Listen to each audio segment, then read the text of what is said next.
You can roughly locate any community in the world, somewhere along a scale running all the way from democracy to despotism. One to the democracy end, another somewhere in the middle, and a third. Let's find out about despotism. This man makes it his job to study these things. Well, for one thing, avoid the comfortable idea that the mere form of government can of itself safeguard a nation against despotism. Germany, under President Hindenburg, was a republic. And yet in this republic, an aggressive despotism took root and flourished under Adolf Hitler. When a competent observer looks for signs of despotism in a community, he looks beyond fine words and noble phrases. For which it stands, one nation, indivisible, with liberty and justice for all.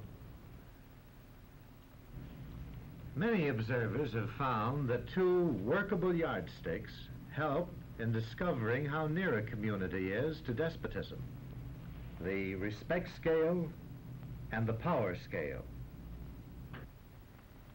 A careful observer can use a respect scale to find how many citizens get an even break.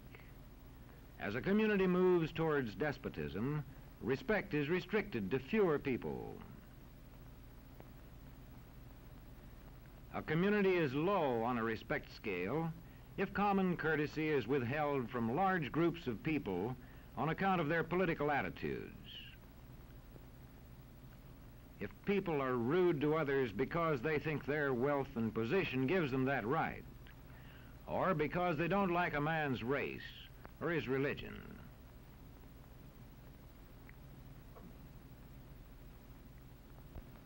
Equal opportunity for all citizens to develop useful skills is one basis for rating a community on a respect scale. The opportunity to develop useful skills is important, but not enough.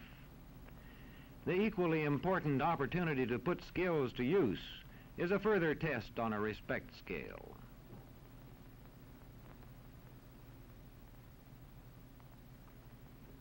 A power scale is another important yardstick of despotism. It gauges the citizens' share in making the community's decisions. Communities which concentrate decision-making in a few hands rate low on a power scale and are moving towards despotism. Like France under the Bourbon kings, one of whom said, "The state, I am the state." Today, democracy can ebb away in communities whose citizens allow power to become concentrated in the hands of bosses. What I say goes, see? I'm the law around here.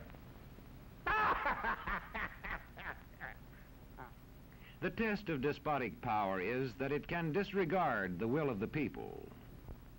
It rules without the consent of the governed. Look beyond the legal formalities of an election in measuring a community on the power scale to see if the ballot is really free. If the citizens can vote only the way they're told, a community approaches despotism. When legislatures become ceremonial assemblies only and have no real control over lawmaking, their community rates low on a power scale.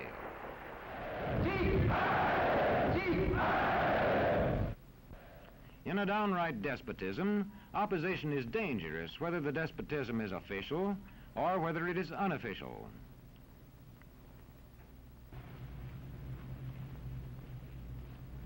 The spread of respect and power in a community is influenced by certain conditions, which many observers measure by means of the economic distribution and information scales.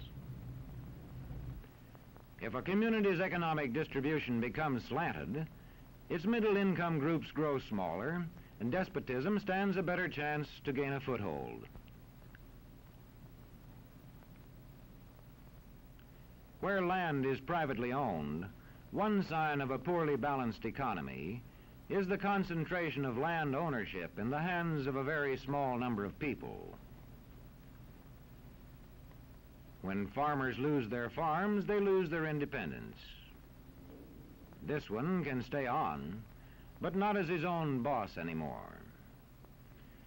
To the extent that this condition exists throughout a nation, the likelihood of despotism is increased.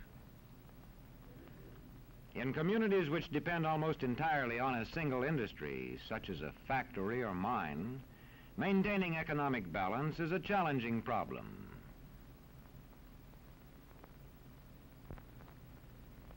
If this condition exists over the nation as a whole, so that the control of jobs and business opportunities is in a few hands, despotism stands a good chance.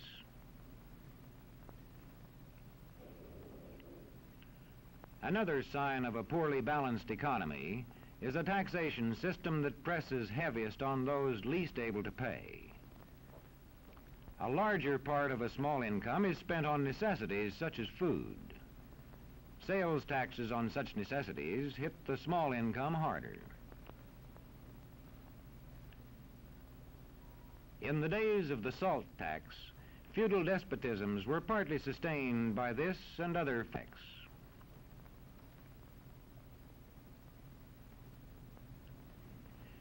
A community rates low on an information scale when the press, radio, and other channels of communication are controlled by only a few people, and when citizens have to accept what they're told. In communities of this kind, despotism stands a good chance. See how a community trains its teachers. Bear this in mind. Young people cannot be trusted to form their own opinions. This business about open-mindedness is nonsense. It's a waste of time trying to teach students to think for themselves. It's our job to tell them. And when teachers put such training into practice, despotism stands a good chance. These children are being taught to accept uncritically whatever they're told. Questions are not encouraged. How can you ask such a question? Have you got a textbook? Yes, ma'am. Does it say here that our law courts are always just? Yes, ma'am. Then how dare you question the fact? Sit down. And so we aren't surprised when... But it must be true. I saw it in this book right here.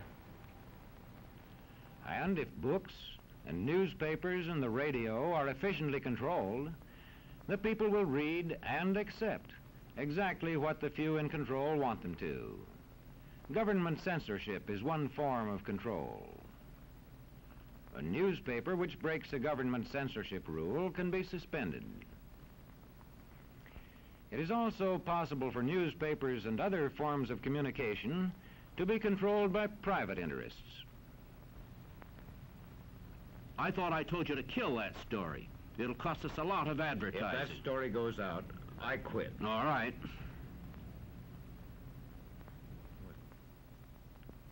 What sort of community do you live in? Where would you place it on a democracy-despotism scale? To find out, you can rate it on a respect scale and a power scale. And to find out what way it is likely to go in the future, you can rate it on economic distribution and information scales. The lower your community rates on economic distribution and information scales, the lower it is likely to rate on respect and power scales, and thus to approach despotism.